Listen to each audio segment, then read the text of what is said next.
नमस्कार विद्यार्थी मित्रों, जय श्री कृष्ण बधाने सर्वाए मौज में हसो सर्वे बस मौज में रहो। विद्यार्थी मित्रों, घरे रहो, सुरक्षित रहो, खास करीने खोटे खोटा क्यांय बहार आटा मारवा के न जाओ, बराबर। ने मास्क बहार निकलो तो अचूक पहेरवू एवी तमारा मोटा भाई तरीके एक सलाह है। विद्यार्थी मित्रों, चेप्टर पहलू छे शेर बहार पाड़वा एसपीसीसी एनो हूँ अँ रिविजन विडियो मोकलू छूँ रिविजन अंगेनो ते तमारे व्यवस्थित रीते जोई आखा पाठनु रिविजन आवी जाए एवो आपणे अहींया प्रयत्न करशुं। चेप्टर पहलू शेर बहार पाड़वा। शेर एटले मालिकीनी मूડીને नाना नाना टुकड़ामां विभाजित करवामां आवे अने दरेक एक टुकड़ाने शेर तरीके ओळखवामां आवे छे। शेरनो अर्थ कम्प्लीट, बराबर। शेर एटले शुं तो के मालिकीनी मूડીને नाना नाना टुकड़ामां विभाजित करवामां आवे, जे दरेक एक टुकड़ाने शेर तरीके ओळखवामां आवे छे। विद्यार्थी मित्रों, प्रस्तावनानी વાત કરવામાં આવે તો પહેલા શેરનો અર્થ લખો તમે, ત્યારબાદ તમને ખ્યાલ છે કે આવા શેર ખરીદવા માટે જાહેર જનતાને આમંત્રણ આપતો દસ્તાવેજ એટલે વિજ્ઞાપન પત્ર। આ વિજ્ઞાપન પત્ર બહાર કાઢી કંપનીઓ જાહેર જનતાને આવા શેર ખરીદવા માટે આમંત્રણ આપે છે, બરાબર। એટલે કંપનીઓ વિજ્ઞાપન પત્ર બહાર પાડે છે। યાદ રાખજો, પ્રસ્તાવના આખી આવી જાય છે જે અહીંયા તમારે વાત કરવામાં આવેલો तो शेर बहार पाडवा माटे कया कया कायदाओनुं पालन करवुं पड़े आवो एक प्रश्न पूछाय तो तमने ख्याल होवो जोईए के कंपनी धारो 1956, नवो कंपनी धारो 2013, सेबीनी मार्गदर्शिका, सेबीनुं पूरुं नाम security and exchange board of India, सेबीनी मार्गदर्शिका, सेबीनो कायदो 1992, आवेदन पत्र અને નિયમન પત્રની જોગવાઈઓનું કંપનીઓએ પાલન કરવું પડે। એટલે કાયદાઓ કંપનીઓએ કોની જોગવાઈઓનું પાલન કરવું પડે તો યાદ રાખજો 1956 નો કંપની ધારો, 2013 નો કંપની ધારો, સેબીની માર્ગદર્શિકા, આવેદન પત્ર, નિયમન પત્રની જોગવાઈઓનું પાલન કરવું પડે દરેક કંપનીએ। તદુપરાંત એક પ્રશ્ન એવો પૂછાય કે ભરણાના પ્રકારો જણાવો તો હકના ભરણા દ્વારા, બોનસ ભરણા દ્વારા, ખાનગી ધોરણે, बराबर है। जाहिर भरणा द्वारा नाणां एकत्र करती होय छे कंपनी। मूडी भंडोळ केटला प्रकारे मेळवी शके तो भरणाना प्रकार जणावो तो याद राखજો हकना भरणा, जाहिर भरणा, खानगी भरणा, तदुपरांत बोनस से બે બહાર પાડીને નાણાં મેળવવી હોય છે। તો આ ભરણાના પ્રકાર પૂછાય તો એ તમને આવડતું હોવું જોઈએ। પ્રસ્તાવનાની અંદર એક શબ્દ છે વેચાણ માટેની દરખાસ્ત। જ્યારે કંપનીના શેર હોલ્ડરોએ સંચાલક મંડળની પરવાનગી લઈ કોને કંપનીના શેર હોલ્ડરોએ સંચાલક મંડળની પરવાનગી લઈ પોતાની પાસે રહેલા વધારાના શેર જો જાહેર જનતાને વેચવા હોય તો વેચી શકે તો કે હા, સંચાલક મંડળની પરવાનગી લઈ શેર હોલ્ડરો પોતાની પાસે જે વધારાના શેર છે તે અન્ય વ્યક્તિઓને વેચી શકે।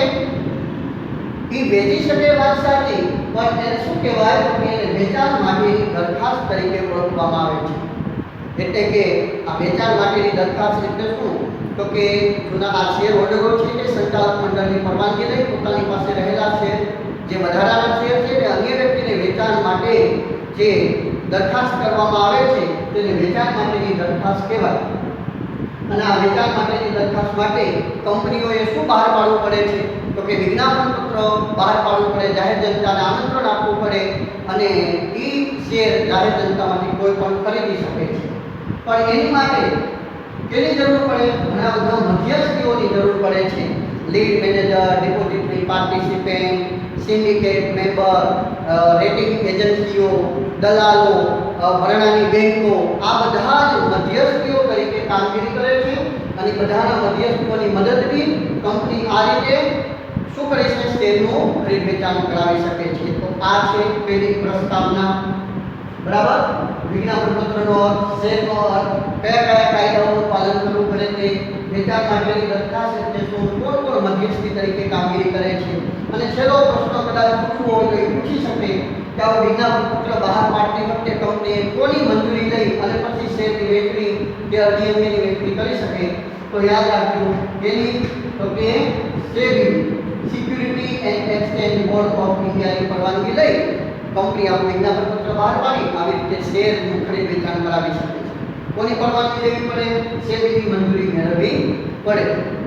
હવે સેબીની મંજૂરી મેળવવાની કેટલા પ્રકારની વિધિ હોય? તો કે બે પ્રકારની. એક હોય છે શેર અરજી અંગેની વિધિ અને બીજી હોય છે શેર વહેંચણી અંગેની વિધિ.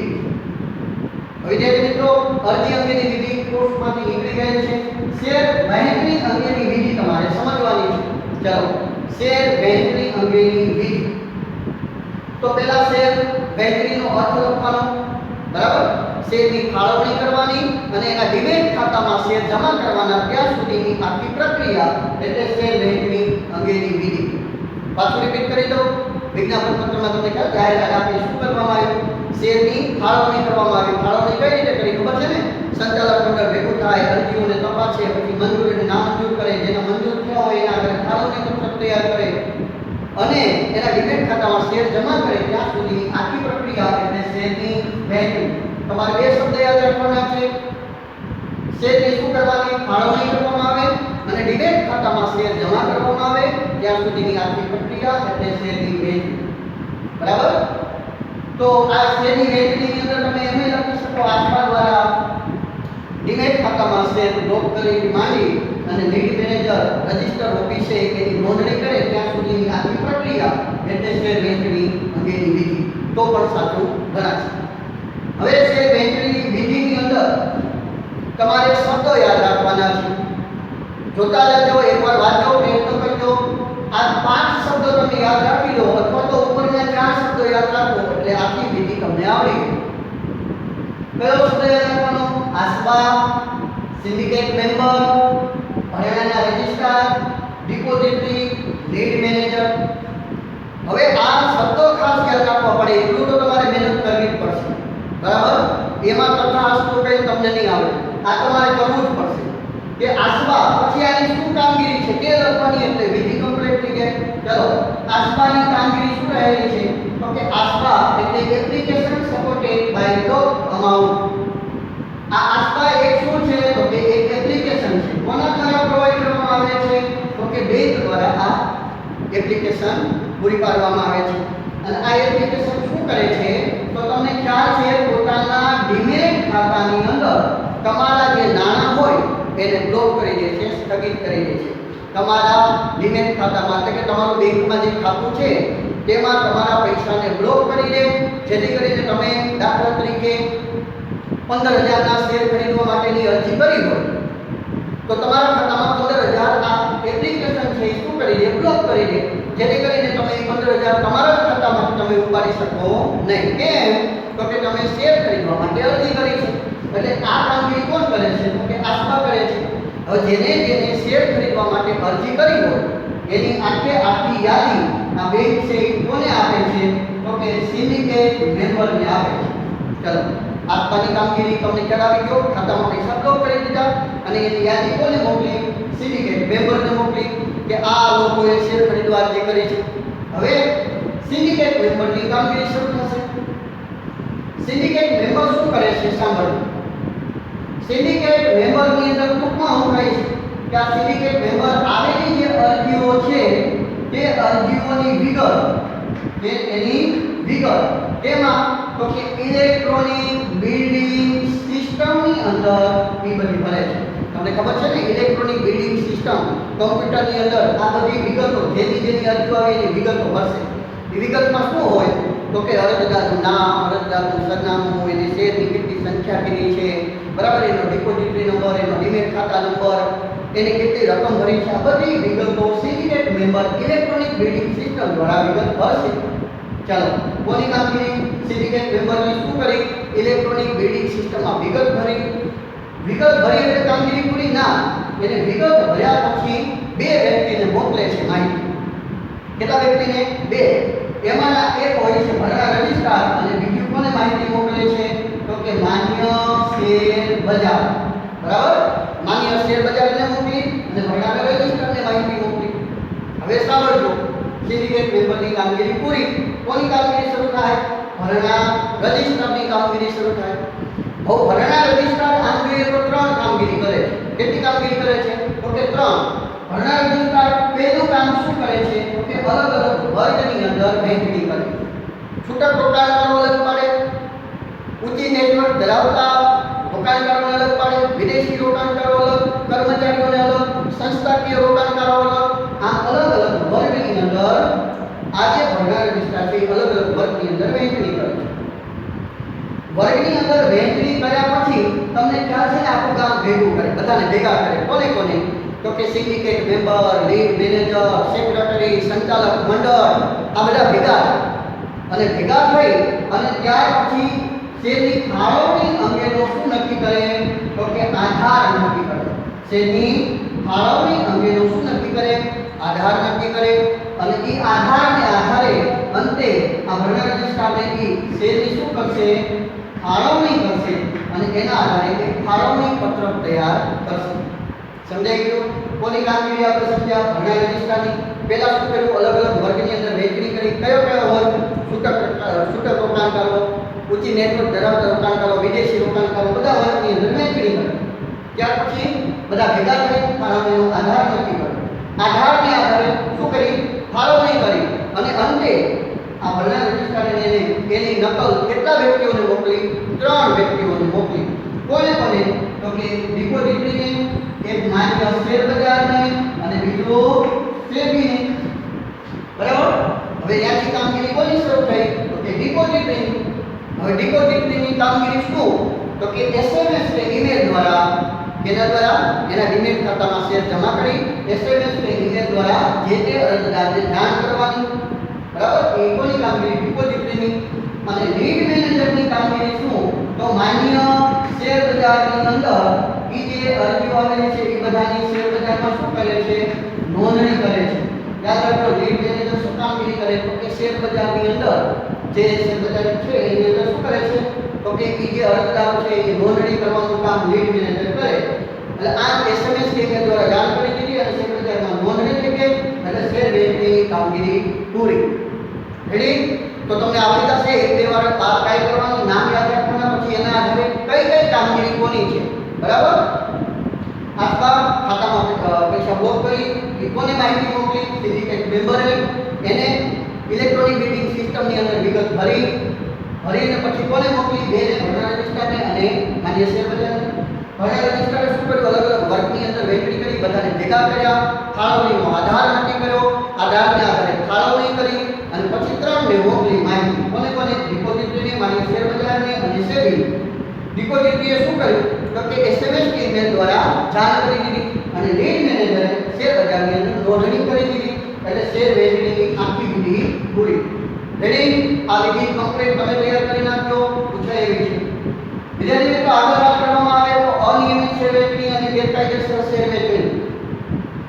નિયમોનો ભંગ કરીને કરવામાં આવતી શેર વેચણી એટલે અનિયમિત શેર વેચણી. બરાબર? જોગવાઈઓનો ભંગ કરીને કરવામાં આવતી શેર વેચણી એટલે અનિયમિત શેર વેચણી. અને આવશ્યક તત્વોને અભાવે થતી શેર વેચણી એટલે ગેરકાયદેસર શેર વેચણી. નિયમનો ભંગ એટલે શું? તો કે લઘુત્તમ ભરણું ન ભરાણું શેર વેચણી કરે તો અનિયમિત શેર વેચણી કહેવાય. છૂટક રોકાણકારો માટે 10% રાખવાની અનામત. કોના માટે? તો કે છૂટક રોકાણકારો માટે. છૂટક રોકાણકારો માટે 10% અનામત નથી રાખવું તો અનિયમિત શેર વેચણી. શેર અરજી સાથે ઓછામાં ઓછા 5% રકમ મંગાવવાની. 5% રકમ નથી મંગાવી તો અનિયમિત શેર વેચણી. સમજાય છે? તો આ નિયમોનો જોગવાઈનો ભંગ કરીને કરવામાં આવે અનિયમિત શેર વેચણી કહેવાય.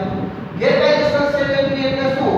તો તમને ખ્યાલ છે, દરખાસ્તનો સ્વીકાર, દરખાસ્તની જાણ અને અવેજ.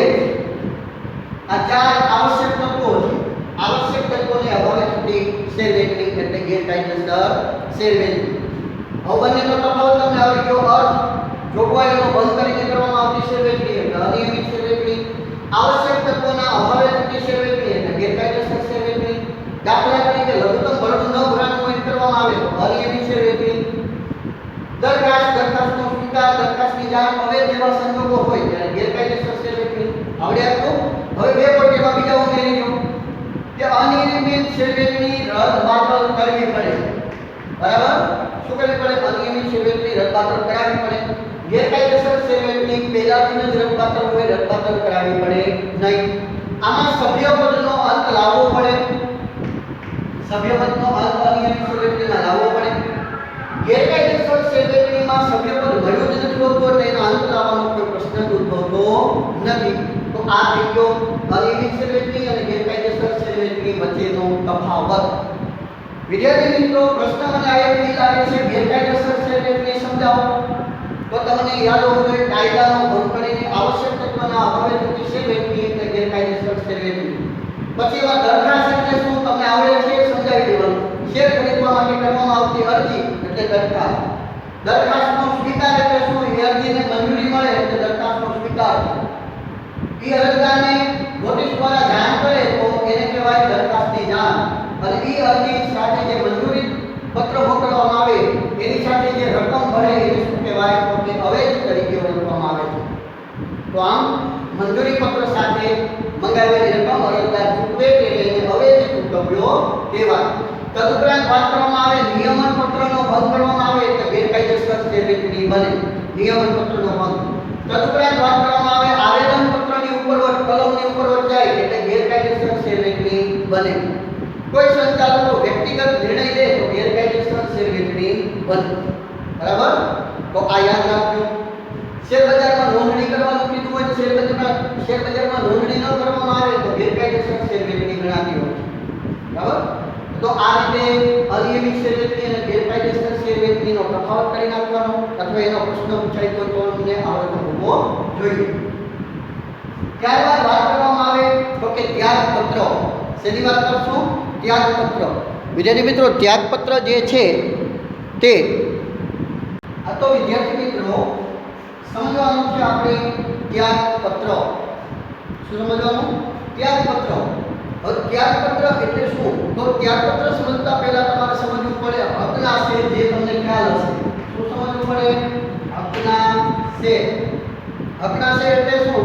તો કે કંપની જ્યારે વધારાની શેર મૂડી બહાર પાડે તે શેર ખરીદવાનો પ્રથમ હક વર્તમાન શેર હોલ્ડર કે જૂના શેર હોલ્ડરને આપે. માટે તે શેર એ વર્તમાન શેર હોલ્ડર માટે હકના શેર કહેવાય. જ્યારે વર્તમાન શેર હોલ્ડર હકના શેર ખરીદવા ન માંગતો હોય ત્યારે ભરવું પડતું ફોર્મ એટલે ત્યાગપત્રનું ફોર્મ. આ ત્યાગપત્રનું જે ફોર્મ છે એ કેટલા ભાગમાં વહેંચાયેલું હોય છે? બે ભાગની અંદર વહેંચાયેલું હોય. એક પ્રથમ ભાગ અને બીજો ભાગ. પ્રથમ ભાગની અંદર જે જૂનો વર્તમાન શેર હોલ્ડર છે તે બધી વિગત ભરી પોતે સાઇન કરે છે કે આ મને મળેલા હકના શેરનો હું અન્ય વ્યક્તિની તરફેણમાં ત્યાગ કરું છું. બીજા ભાગની અંદર જે વ્યક્તિ ખરીદનાર છે તે વ્યક્તિ કહે છે કે આ ફલાણા વ્યક્તિને મળેલા હકના શેર મારી તરફેણમાં ત્યાગ કરવા અથવા મંજૂર કરવા નમ્ર વિનંતી. પોતે સાઇન કરે છે. આમ ત્યાગપત્રનું ફોર્મ નિયત સમયમાં ચોક્કસ સમયની અંદર ભરી અને કંપનીમાં પરત કરવું પડે.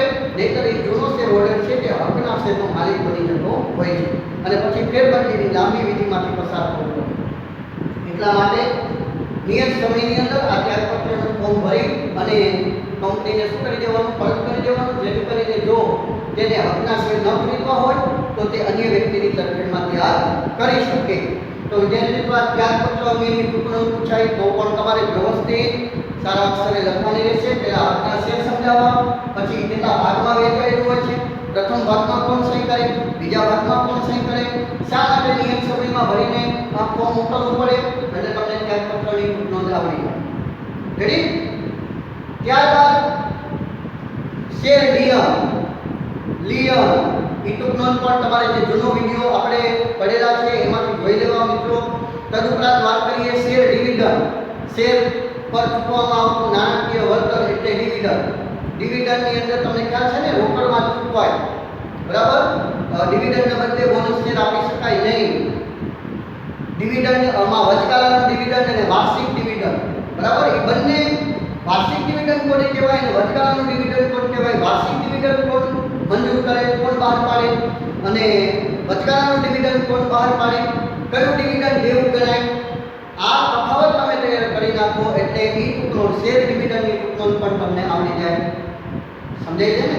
તેમ છતાંય પાછું રિપીટ કરી દઉં કે વર્ષના અંતે હિસાબો ઓડિટ થયા બાદ સંચાલક મંડળ ભલામણ કરે, શેર હોલ્ડર મંજૂર કરે તેવા ડિવિડન્ડને વાર્ષિક ડિવિડન્ડ કહેવાય. અને બે વાર્ષિક સામાન્ય સભાઓ વચ્ચે સંચાલક મંડળ જે જાહેર કરે ડિવિડન્ડ એને શું કહેવાય? વચગાળાનું ડિવિડન્ડ કહેવાય. વાર્ષિક ડિવિડન્ડ જે છે કે રદબાતલ ન કરી શકાય. વચગાળાનું ડિવિડન્ડ જ્યાં સુધી ચૂકવ્યું ન હોય ત્યાં સુધી રદબાતલ કરી શકાય છે. વાર્ષિક ડિવિડન્ડમાં સંચાલક મંડળ છે માત્ર ભલામણ કરે, શેર હોલ્ડર એને મંજૂર કરે છે. વચગાળાનું ડિવિડન્ડ સંચાલકો અંગત જવાબદારી બહાર પાડે છે. વાર્ષિક ડિવિડન્ડ એકવાર મંજૂર થઈ ગયા પછી કંપની માટે દેવું બની જાય છે. યાદ રાખો, વાર્ષિક ડિવિડન્ડ દેવું બની જાય, ફરજિયાત ચૂકવવું પડે. વચગાળાનું ડિવિડન્ડ દેવું બનતું નથી, રદબાતલ કરી શકાય. વાર્ષિક ડિવિડન્ડ રદબાતલ કરી શકાય નહીં. રેડી? તો એ તમે શેર ડિવિડન્ડ અંગેની કૂપન પણ લખી નાખો. શેર સોંપણી પણ તૈયાર કરી નાખવાની. શેર ફાટી જાય, શેર પ્રમાણપત્ર તૂટી જાય, સાઈના ધબ્બા પડે, ખોવાઈ જાય, એમાં જગ્યા ન હોય ત્યારે પ્રમાણપત્ર જમા કરાવી અને શેરની સોંપણી કરી શકતા હોય છે. બરાબર? વિદ્યાર્થી મિત્રો, આઈએમપી પ્રશ્ન જે તમારે 4 માર્કની અંદર પ્રશ્ન પૂછાય એવા છે તો એક છે શેરના હપ્તા અને બીજો પ્રશ્ન છે શેરની જપ્તી. તો શેરના હપ્તાનો અર્થ તો તમને અર્થ તો આવડતો જ હશે, તેમ છતાં પાછું બોલી દઈએ કે મંજૂરી પત્ર સાથે મંગાવેલી રકમ સિવાયની બાકી રહેતી રકમ જે હપ્તા સ્વરૂપે મંગાવે જેને શેરના હપ્તા તરીકે ઓળખવામાં આવે છે. રેડી? મંજૂરી પત્ર સાથે મંગાવેલી રકમ સિવાયની બાકી રહેતી રકમ કંપની જે હપ્તા સ્વરૂપે મંગાવે જેને શેરના હપ્તા તરીકે ઓળખવામાં આવે છે. હપ્તા અંગેની ઘણી જોગવાઈઓ છે, 4-5 જોગવાઈઓ કહી દઉં ઝડપથી. હપ્તાની અંદર પહેલા તો નિયમન પત્રમાં શું હોવી જોઈએ? જોગવાઈ હોવી જોઈએ. નિયમન પત્રમાં જોગવાઈ હોય તો કંપનીઓ હપ્તા કરી શકે, સિસ્ટમ કરી શકે. હવે કોઈ હપ્તા તરીકે કંપનીઓ શેર નાણાં મંગાવતી નથી, એટલે નિયમન પત્રમાં જોગવાઈ હોવી જોઈએ. બીજું, હપ્તા મંગાવવા અંગે પહેલા ઠરાવ પસાર કરવો પડે છે. હપ્તો મંગાવવો હોય તો પહેલા હપ્તા બેંકમાં હપ્તા ખાતું ખોલાવવું પડે. હપ્તો હંમેશા બધાની સમાન ધોરણે મંગાવવામાં આવે, ભેદભાવ કરી શકાય નહીં, સમાનતાના ધોરણે હપ્તો મંગાવી શકાય. બે હપ્તા વચ્ચેનો સમયગાળો 1 માસથી વધુ હોવો જોઈએ, 1 માસ કરતાં ઓછો હોવો જોઈએ નહીં. બરાબર? અને વ્યાજ જો સમયસર હપ્તો ન આવે તો એની પાસેથી વ્યાજ પણ વસૂલી શકે છે. શેર હપ્તા ખાતું અલગથી ખોલાવવું પડે. તો આ બધી શું છે? જોગવાઈઓ રહેલી છે. સમજાઈ ગયું? જોગવાઈઓ તમને જે યાદ રહી તમારે યાદ રાખવાની. નિયમન પત્રવાળી ઠરાવ પસાર કરવો પડે, સમાનતાના ધોરણે જ હપ્તો મંગાવી શકાય, ભેદભાવ ન કરી શકાય, 2 હપ્તા વચ્ચેનો સમયગાળો 1 માસનો હોવો જોઈએ. આ જોગવાઈઓ યાદ રાખી લેવી. શેર હપ્તા અંગેની વિધિ હંમેશા હોય સીધી. એના માત્ર હું પોઈન્ટ કહીશ, થોડી માહિતી અને પોઈન્ટ કહીશ. પોઈન્ટ યાદ રાખવાના. તો તમને ખ્યાલ છે પોઈન્ટ યાદ રાખવા માટે પહેલા તમારે 4 પોઈન્ટ યાદ રાખવાના, ત્યાર પછી 3 પોઈન્ટ યાદ રાખવાના અને વિધિ આવડી જાય.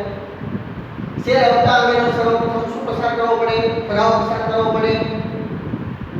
સંચાલક શેર આ છે, સંચાલક મંડળ ભેગું થાય અને શેરના હપ્તા મંગાવવા છે, કેટલા હપ્તા મંગાવવા છે, કેટલા નાણાંની જરૂર છે તે અંગે સંચાલક મંડળ સર્વપ્રથમ શું પસાર કરે?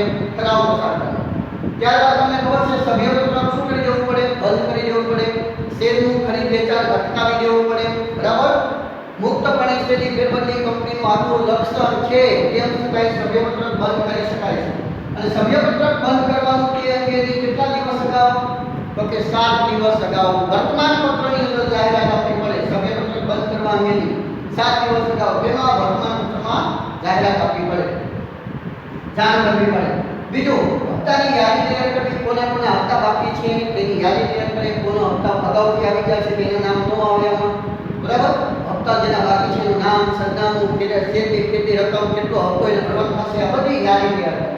અને ત્યાર પછી બેંકમાં તે અંગેની શું કરી દે? જાણ કરી દે. આટલા વ્યક્તિઓના હપ્તા આપણે બાકી છે, તે હપ્તા મંગાવવાના છે, તો એ બેંકને શું કરી દેવામાં આવે? જાણ કરી દેવામાં આવે કે એ જે રકમ આવે એ શેર હપ્તા ખાતે જમા કરશું. ચલો પાછું રિપીટ કરી દઈએ. સંચાલક મંડળનો ઠરાવ પસાર થયો, સભ્યપત્ર બંધ કરી દીધું, એની જાણ વર્તમાન પત્રમાં 7 દિવસ અગાઉ આપી દીધી, હપ્તાની બધી યાદી તૈયાર કરી, કોનો હપ્તો બાકી છે અને બેંકને જાણ કરી દીધી. 4 પોઈન્ટ યાદ રહી જશે. ઠરાવ પસાર કર્યો, સભ્યપત્ર બંધ કર્યો, તદુપરાંત યાદી તૈયાર કરી અને બેંકને જાણ કરી. 4 પોઈન્ટ પછી આગળ યાદ રાખવાનું. ત્યારબાદ હપ્તાની નોટિસ મોકલવી કે ભાઈ 14 દિવસની અંદર તમારે હપ્તો ભરી દેવાનો છે. એના પછીનો પોઈન્ટ શેર હપ્તાની ચૂકવણી કરશે.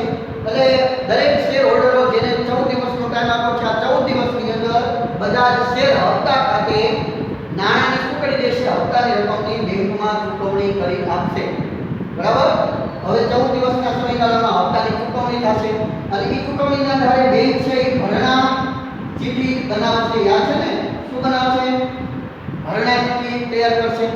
જે હપ્તો ભરી દેશે એને રસીદ આપી દેશે, ટોચ આપી દેશે અને એક ભરણા ચીઠી તૈયાર કરશે. એ ભરણા ચીઠી પાછી કંપનીને આપશે, બરાબર?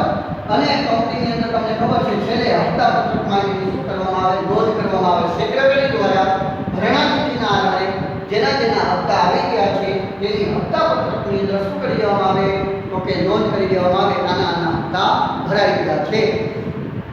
તો જેના હપ્તા નથી ભરાણા એનું શું? તો કે જેને હપ્તા નથી ભર્યા તે અંગે તમને ખ્યાલ છે એને શું આગળની વિધિ થાય? તો કે શેર જપ્તીની વિધિ થાય. જેને હપ્તા ન ભર્યા એની માટે શું આગળની વિધિ થાય? શેર જપ્તીની વિધિ. શેર જપ્તી એટલે શું? તો કે જેને હપ્તાની રકમ નથી ભરી તેવા શેર હોલ્ડરનો માલિકી હક છીનવી લેવો, જપ્ત કરી લેવો, તેને શેરની જપ્તી તરીકે ઓળખવામાં આવે છે.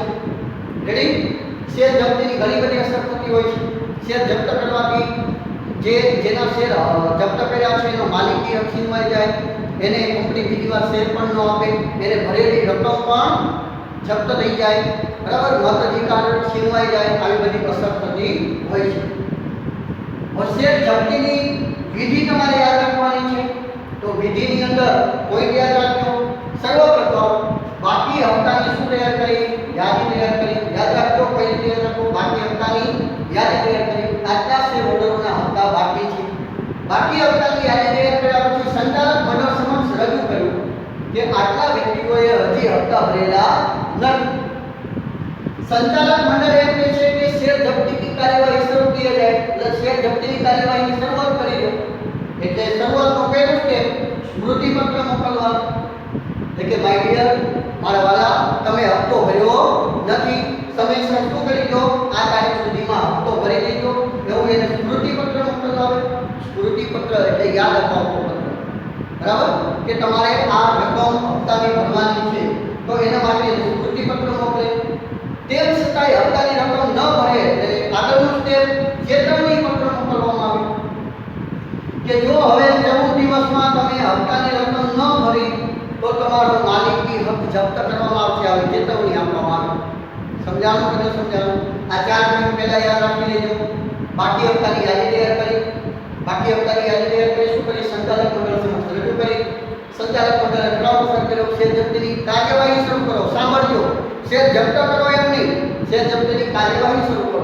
એટલે પહેલા શું મોકલવાનું? સ્મૃતિપત્ર મોકલવાનું. ત્યાર પછી ચેતવણી પત્ર મોકલવાનું.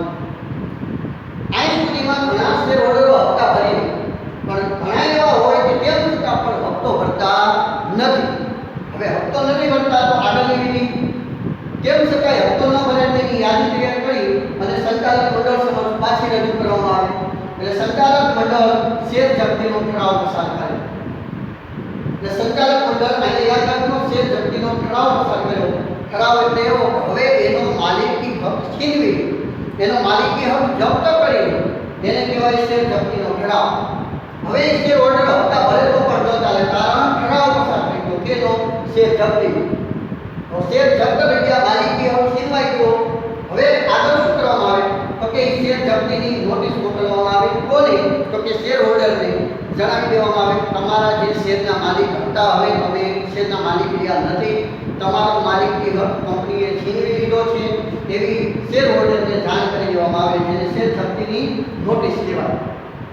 બીજી એક નોટિસ કોને મોકલવામાં આવે? તો કે જાહેર જનતાને નોટિસ આપી દે આ નંબરના શેર આ માલિકના હતા જે શેર જપ્ત કરેલા છે, માટે એ કોઈ ખરીદવા નહીં, નહીંતર કંપનીની જવાબદારી રહેશે નહીં. જાહેર નોટિસ વર્તમાન પત્રની અંદર આપી દેવામાં આવે. એમાં વર્તમાન પત્રમાં જાહેર નોટિસ જાહેર જનતાને આપી દીધી અને સભ્યપત્રકમાં નોંધ કરી દીધી. સભ્યપત્રકમાં નોંધ કરી દે એટલે શું? તો કે જેના શેર જપ્ત કર્યા છે એનું નામ શું કરી દેવું? કમી કરી દેવું, જેને કહેવાય સભ્યપત્રકમાં નોંધ. તો આ છે શેર જપ્તીની વિધિ. ચલો પાછી રિપીટ કરી દઈએ. કયો તમને પણ યાદ રહી જાય? બાકી હપ્તાની યાદી તૈયાર કરી, સંચાલક મંડળ સમક્ષ રજૂ કરી. સંચાલક મંડળે કીધું કે કાર્યવાહી શરૂ કરી જાય. એટલે બે સ્ટેપ, સ્મૃતિપત્ર મોકલવાના અને ચેતવણી પત્ર મોકલવાના. આ 4 સ્ટેપ યાદ રાખી લીધા. બાકી હપ્તાની યાદી સંચાલક મંડળ સમક્ષ રજૂ કર્યું એટલે કાર્યવાહી શરૂ કરી જાય. એટલે પહેલું સ્મૃતિપત્ર મોકલ્યું, પછી ચેતવણી પત્ર મોકલી દીધું. તેમ છતાંય હપ્તો ન ભરે તો શેર જપ્તીનો ઠરાવ પસાર થાય.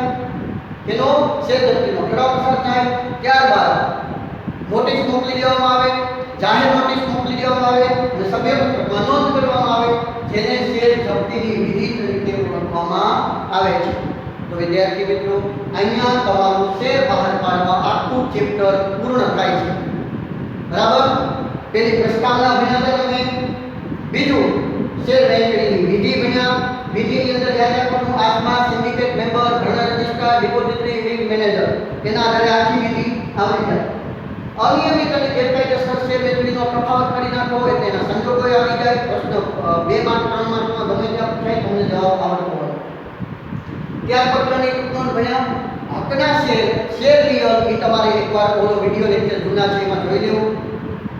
શેર ડિવિડન્ડ આજે સમજાવી દીધું ઉપર છેલ્લી માહિતી, તેમ છતાં વિગતસર જોવું હોય તો એક વિડિયો છે એમાં જોઈ લેવું. શેર હપ્તાની વિધિ ભણી ગયા, શેર હપ્તાની જોગવાઈઓ ભણી ગયા. શેર હપ્તા અને સેક્રેટરીની ફરજો, તો આ વિધિ જે છે એ વિધિના આધારે સેક્રેટરીની ફરજો આવે. કઈ રીતે તમને ખ્યાલ છે ને, નિયમન પત્રમાં જોગવાઈ જોવી એ સેક્રેટરીની ફરજમાં આવે. 2 હપ્તા વચ્ચેનો સમયગાળો મેં કેટલો કીધો? 1 માસથી ઓછો હોવો જોઈએ નહીં, 1 માસથી વધુ હોવો જોઈએ, તો એ સેક્રેટરીએ જોવાનું. સંચાલક મંડળનો ઠરાવ પસાર કરવાનો સેક્રેટરીએ જોવાનું. બરાબર? સેક્રેટરીની ફરજમાં આવે. સભ્ય હપ્તાપત્રકમાં નોંધ કરવાનું સેક્રેટરીની ફરજમાં આવે. સભ્યપત્રક બંધ કર્યું છે જેવી 7 દિવસ અગાઉ વર્તમાનપત્રની અંદર નોટિસ સેક્રેટરી આપવી પડે. બરાબર? બેંકમાં હપ્તા ખાતું ખોલાવવું પડે સેક્રેટરી. આ રીતે સેક્રેટરીની બધી વિધિના આધારે એની ફરજો આવતી હોય છે. તો તમને એ પણ આવી જશે. ઠરાવ પસાર કરવાની વાત હોય, 7 દિવસની વાત હોય, હપ્તાની યાદી તૈયાર કરવાની વાત હોય, બેંકમાં જાણ કરવાની વાત હોય કે હપ્તાની નોટિસ મોકલવાની વાત હોય. બરાબર છે? હપ્તાપત્રકમાં નોંધ કરવાની વાત હોય, નિયમન પત્રની જોગવાઈ તપાસવાની વાત હોય, એ સેક્રેટરીની ફરજમાં આવે. તો અહીંયા તમારું શેર બહાર પાડવા ચેપ્ટર 1 નું આખા ચેપ્ટરનું રિવિઝન કરી દીધું છે. એકવાર આ વિડિયો જોવો એટલે આખું ચેપ્ટર આવી જાય. મારા ખ્યાલથી મોસ્ટ આઈની જે બાબતો છે તે બધી આવી ગઈ છે. તેમ છતાં ચોપડીમાં લખવું જવું અને વાંચતું રહેવું, લખતું રહેવું. જય હિન્દ, જય ભારત.